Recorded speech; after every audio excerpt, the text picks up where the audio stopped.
I got a message from the local Admiral at headquarters in Sydney, whatever you do, keep the press out.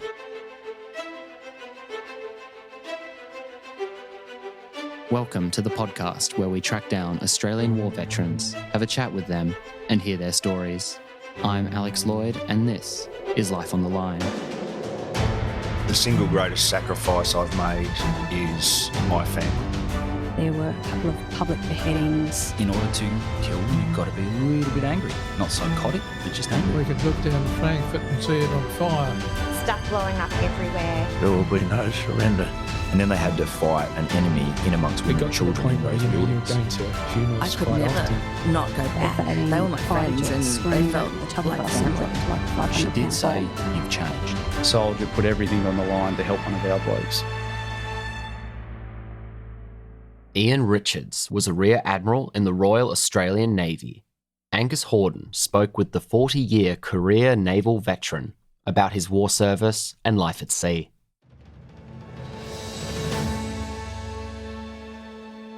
Ian, welcome to Life on the Line. Thank you. Ian, where were you born? In Adelaide in 1930. When you grew up in Adelaide, what was it like in those times in the Depression? It was a very simple life. I get somewhat annoyed these days when people say what a marvellous country it is today, with the indication that it was terrible in those days. But it wasn't. It was a very happy life, a very honest and simple life. I think the 1930s, despite the Depression, was a great period. Ian, I understand that your brother served in the Second World War, and before we talk about him, do you have any other military history in your family?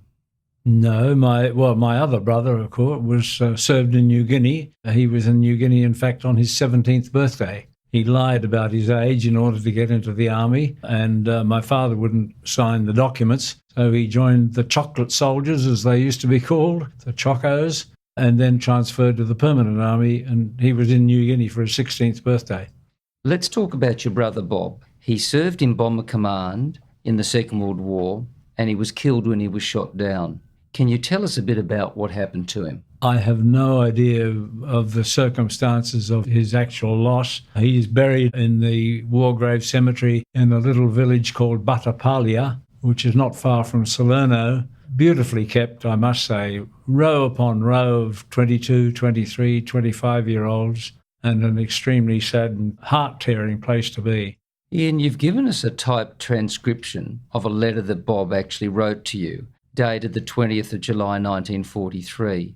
This letter is quite revealing about Bob's feelings and the routine of his job. Can you tell us a little bit about this letter? It was written in pencil. My father had, what you have there is a copy which my father had typed up.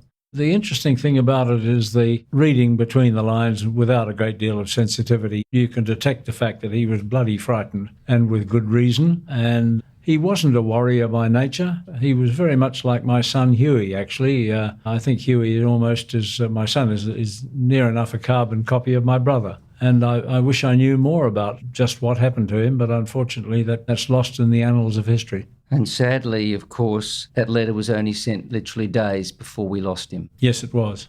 How did your brother's death actually impact on you as you were growing up? Not very much. I was 12-year-old, so it didn't impact on me greatly. I can remember my shock walking into the kitchen. I could tell you exactly where the telegram was that said, "We regret to inform you." And of course, in those days, there were a lot of people got those sort of telegrams. It must have devastated my parents, but I think I was too young really to appreciate the depth of the loss. The following year, 1944, you actually enter the Royal Australian Naval College. Can you tell us about that? I can tell you about the entry, yes. When we all got in a bus in Melbourne, 16 of us, I always wanted to go to sea, and I wonder whether these poems that one reads about the call of the sea, there's something atavistic there that bred in me a desire to go to sea, and I don't think I had any knowledge in those days that whether I was going to be an officer or in a war situation or a peace situation. I just wanted to go to sea, and my parents very kindly and I think very sensibly gave me my head.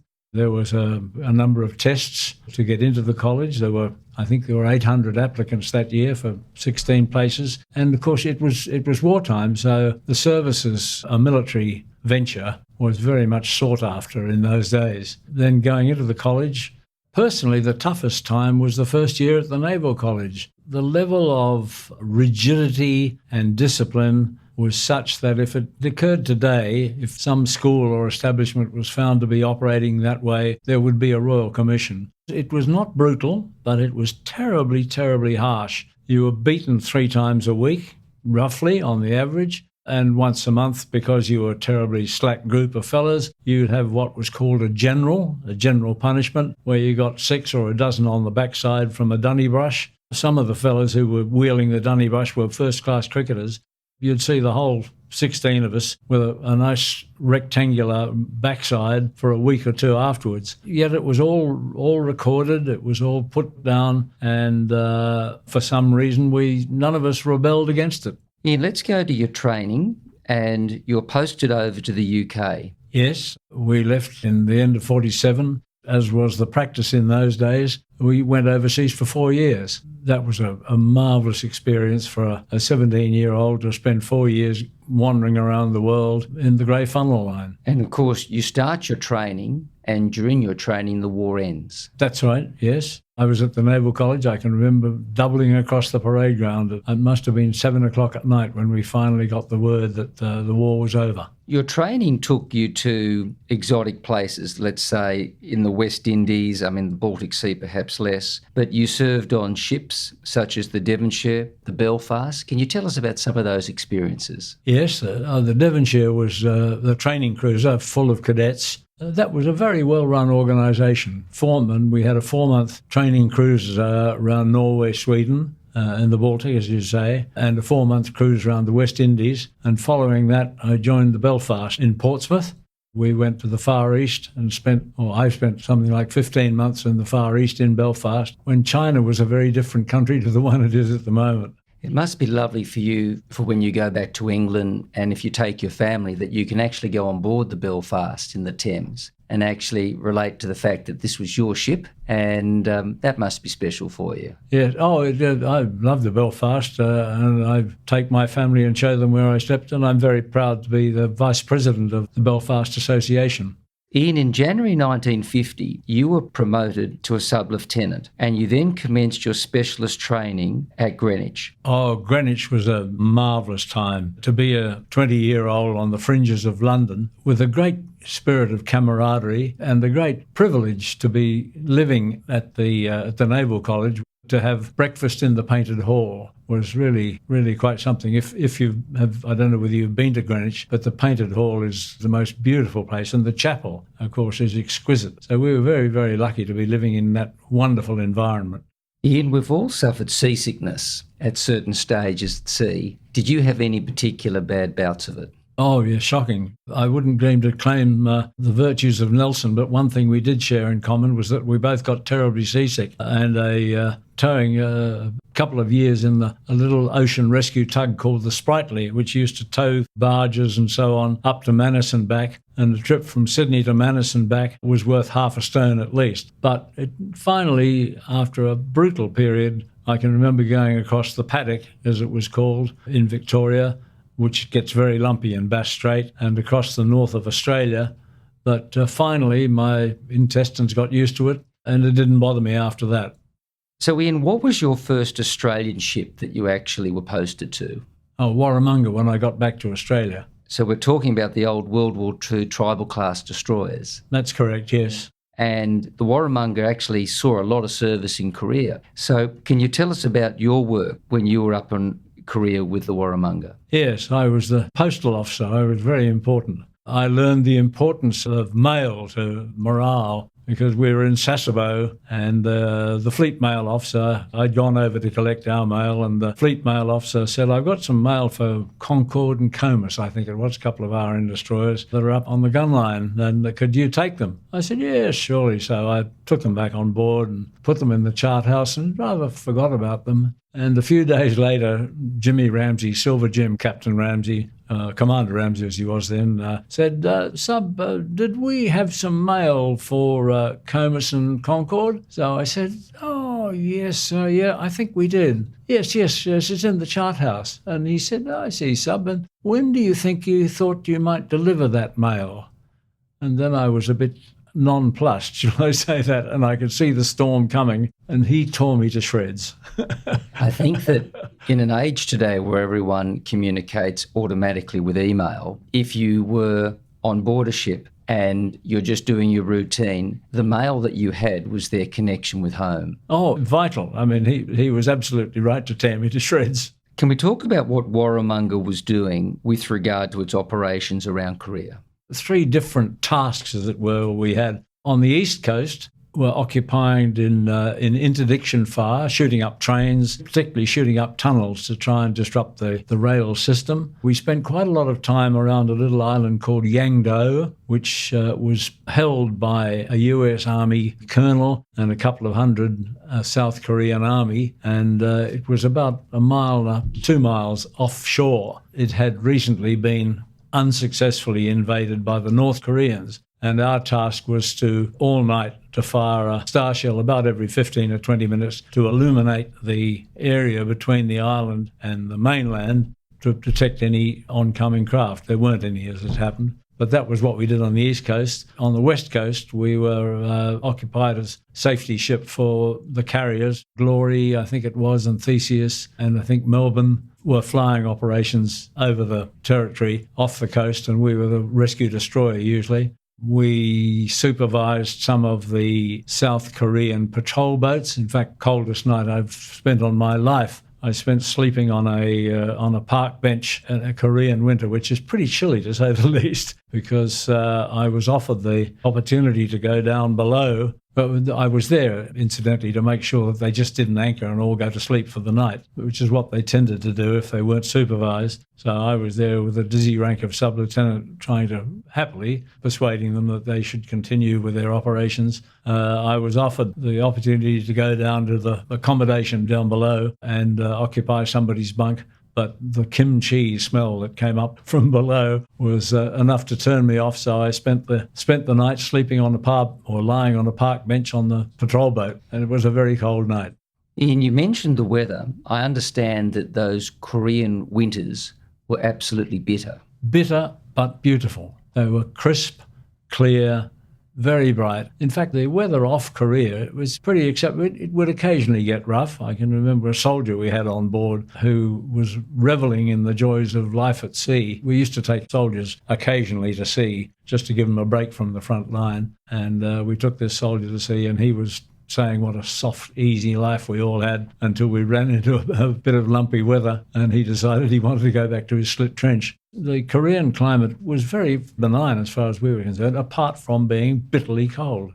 Ian, you mentioned that Warramunga did a lot of naval gunfire support and you were supporting operations on shore. Were there any times where you received fire? Yes, when we were up off Chongjin, which is on the northeast coast area of Korea, the USS Missouri was due to come in and bombard with its 14-inch guns. And a few days prior to that, we had a group of minesweepers which were sweeping to make sure that there were no mines where the Missouri was going to come. And our job was to ride shotgun on the minesweepers in case shore batteries opened fire. And I can remember it was a beautiful day. We were flat calm, and everybody was at action stations having action messing. And I can tell you now it was boiled eggs for lunch, and we were all up on the bridge quietly eating boiled eggs, and suddenly around the ship little puffs of water suddenly appeared. And it was amazing just how quickly boiled eggs were put down and tin hats were put on, and we got the hell out of it. The shore batteries didn't do us any harm, but we then responded and counter battery fire against the shore batteries. So if we then jump ahead a bit, you were then posted to Tobruk in 1955 to 57 when the Malayan emergency was on. Yes, that's with Peter Peake, who was a great naval officer, by the way, one of my heroes. And we spent a lot of time up in the Malaysian Reserve. not doing anything terribly exciting in that area, but I'm sure you know, the Navy really didn't get involved greatly in the operations in Malaysia. There was some bombardment of communist positions that you assisted with. Was there much more other than that? No, not really. Ian, can you share a particular story that happened on board the Baku? We were surveying up on the Barrier Reef. One of the things that you do when surveying is to erect very tall bamboo poles on islands in order to give you a reference with horizontal sextant angles so you can chart exactly where the ship is. And in order to put those big 40-foot poles up on the top of the island, it's probably a 2 or 3 days walk. With a whole crew of fellows cutting their way through the jungle. But then on this particular occasion, we had this marvellous new invention called a helicopter. And the helicopter would just lift 1 or 2 people with the pole, put it on top of the island, and the whole thing was done in a matter of half an hour instead of a matter of several days. And on this particular occasion, after lunch, I was about to go off and put a pole on the top of Brown Mountain in Queensland, and my captain, who was a very large man, Joe Hardstaff, said, "No, pilot, I'm going to go." So off he went, and he went with the first lieutenant, who was also a very large man.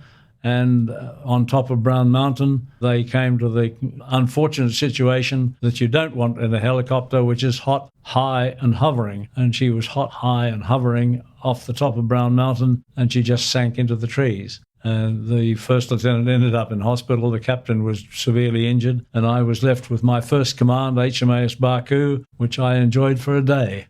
So perhaps we could then talk about Vendetta, and specifically about the incident concerning the cargo ship. Oh, yes, the Runic, which is a sister ship of the Gothic, which was the royal yacht of the time. The Runic had been left, I think it was left somewhere in Queensland, heading for New Zealand.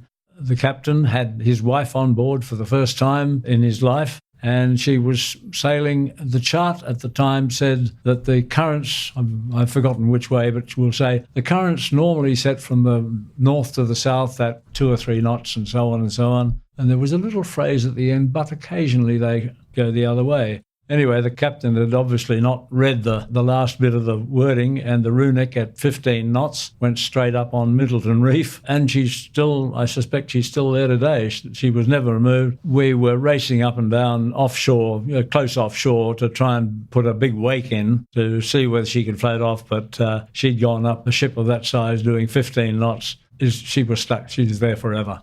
Ian, if we go forward again to another incident, I understand that you were there with regard to the Voyager and Melbourne collision in 1964. The commander at the Naval College was called to Canberra to fill out some work. I'm not quite sure what it was. And I was sent to the Naval College to relieve him. I was waiting to go to the States for Perth, so I was free, and I took over from him just for a few weeks. And that was the night. I can vividly remember it. I was just being called out by the captain of the college because the cadets were having an initiation, which he strongly disapproved of. And he was again tearing me to shreds. And I said, "I'm terribly sorry, but I thought you knew about it." And at that moment, the alarm for the rescue craft, which are right next to the Naval College, went off. And that was the start. And of course, we then found out that the Melbourne had been in collision with the Voyager. A lot of them came up, were brought ashore. One of the interesting aspects of that, and again, looking at modern times versus those times, I got a message from the local Admiral at headquarters in Sydney, "Whatever you do, keep the press out." And I got a message from Tony Eggleston, who you may know of, who was a much less well-known fellow those days. He was a brand new fellow with this new idea of public relations, which nobody had heard of in the Navy. And he rang me up and said, "Whatever you do, let the press in."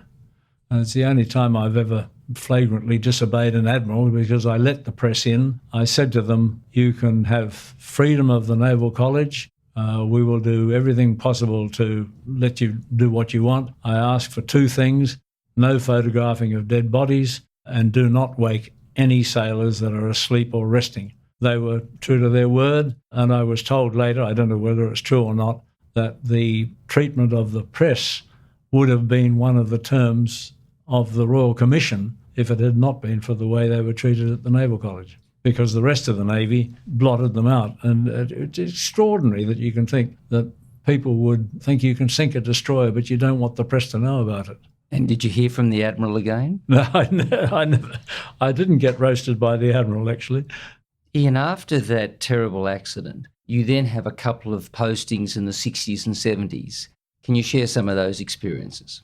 64, I commissioned the Perth. I must say that was a great privilege. She was built, as you probably know, in Bay City, Michigan, and I spent 8 months looking after the pre-commissioning details with the then Captain Ian Cartwright, and sometime in Bay City, sometime in Boston, Massachusetts. Then we commissioned in Boston, went down the East Coast progressively, did our missile firings off San Juan, Puerto Rico, came through the canal, then to Long Beach, California for our post availability, and then back across the Pacific to Perth, then to Melbourne when my captain did the dream thing of any executive officer. He got an ulcer and he was invalided off the ship. So I had 3 or 4 months in command of Perth, which I thoroughly enjoyed.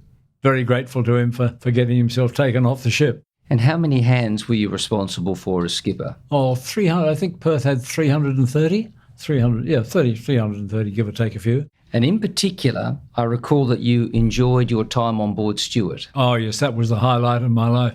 We had a very good team, particularly in the second year. We did some very good firings at the Pacific Missile Range in Hawaii. We did very well with the Arakara firings. We did some good shooting, and I'm very pleased to be able to say that we won the Gloucester Cup that year for the most efficient ship. It was a joy. To have command of a ship in the Navy is the richest experience anyone could ever hope for. Ian, around this time the Vietnam War is on, what was your involvement in the war? I had a period of about 3 weeks, which was possibly the most interesting time of my naval career. I was captain of Stuart at the time, and we were doing a maintenance period in Singapore, and the US Navy offered an invitation for a senior officer to spend a couple of weeks looking at operations by the US Navy in Vietnam. And since I was the closest fellow available, I was sent to Vietnam to spend 2 weeks with the US Navy. And I was very, very impressed. They were very professional. I can still remember a young sub-lieutenant on board one of the destroyers I was on. I thought, putting it into beautiful words, to say that it is not our task to interpret what we should be doing. It is for our government to tell us and for us to get on with what we're told to do. And I thought that was a great attitude. I had a time on board a carrier, a destroyer, a minesweeper, a rescue ship, a support ship, and I got great admiration for the Americans. I imagine it really would have enabled you to appreciate our little Navy and the vastness of theirs and how they're such a great ally for us.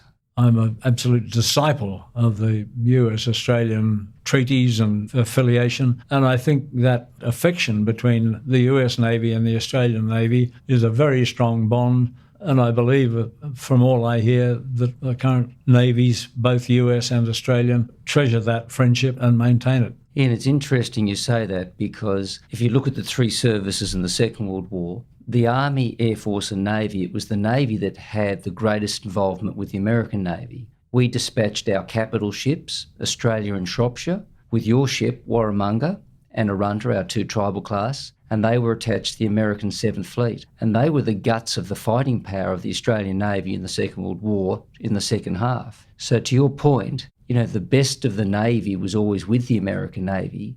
And you're quite right, that continued more so than any of the other services, if you think about it. Oh, I think the bond, not in any way to denigrate the Air Force, the Army, the 2 navies had a much closer tie, partly because the physical activities of ships are to work together. So it's much easier to work together with anywhere you like, whether it be off Japan or anywhere. Ian, as the years progress, you have a number of increasing senior appointments.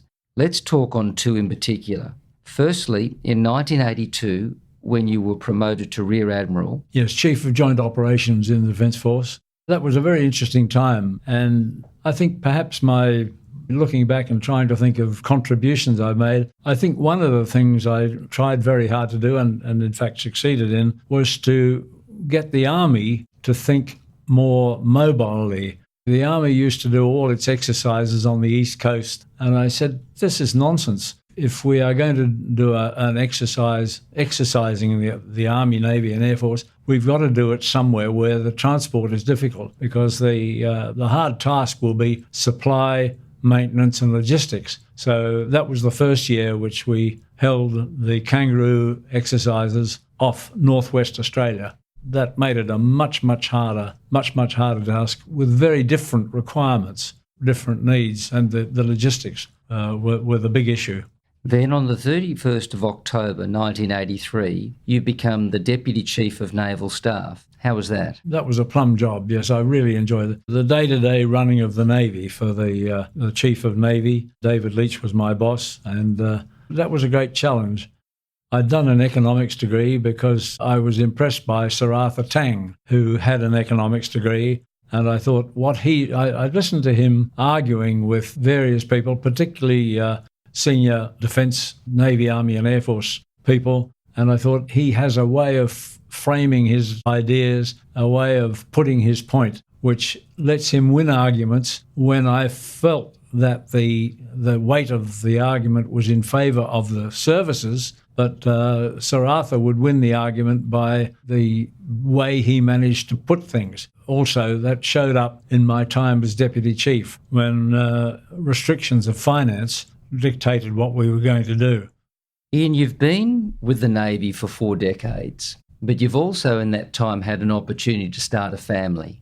Can you tell us how you fit your family into your service? A different society in those days. It was perfectly normal for you to go off for 10, even 11 months, leaving your family behind. And naval wives, including my wife, did a fantastic job of bringing the kids up. Of course, there was a great network amongst the wives. The Navy itself was nothing like as good as it is today in caring for families and caring for their people. But even so, there was a great camaraderie amongst the people. My children's mother got a job in New Zealand and carried the burden of loneliness. And Ian, after all this service, when do you eventually retire? In 1984, I left the Navy. My wife and I were just before that, my wife and I were going down skiing. And she said, here's a job for you. The Churchill Trust, the Winston Churchill Memorial Trust, wants a CEO. That'll be a good thing for you to do. Anyway, I applied and got the job. So I spent 16 years running the Winston Churchill Memorial Trust, which was a great privilege. And this is after 4 decades of service in the Navy. That's right. So that's quite a life. That was quite a life. I was very lucky. Ian, it's an incredible career. Looking back on all this extensive service that you've done for the nation, what lesson would you hope to someone listening to this podcast could take from it? Goodness, that's a very difficult question. I suppose if you want satisfaction, and enjoyment's the wrong word, but fulfillment from life, if you can find a task which enriches your life and enriches the life of others, maybe in offering them security, maybe in offering them wealth, maybe in offering them health. If you can find a career which gives those sort of things to people, then I believe you'll finish your life, as I do, feeling very, very enriched and happy.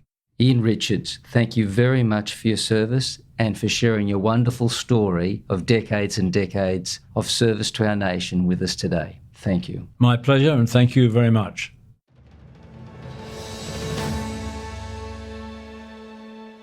If you liked Angus Hordern's conversation with Ian Richards, we have some other Navy episodes you may enjoy from our previous seasons.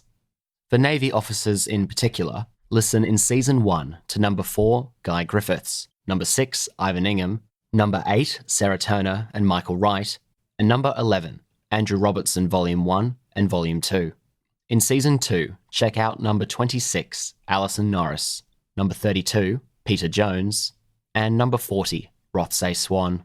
And Angus spoke with Vice Admiral Ian Knox earlier this season. And if you haven't, you must listen to last year's special miniseries, Life on the Sea, published in November. Engage more with Ian Richards' story by finding us on social media, at Life on the Line Podcast on Instagram and Facebook, and at LOTL Pod on Twitter. Our website is www.lifeonthelinepodcast.com. On our website, you can also subscribe to our e-newsletter to never miss an episode. You can also find us on Podbean. Life on the Line is brought to you by Thistle Productions. Artwork by Big Cat Design, music by Dan Van Werkhoven. Thanks for listening, and lest we forget,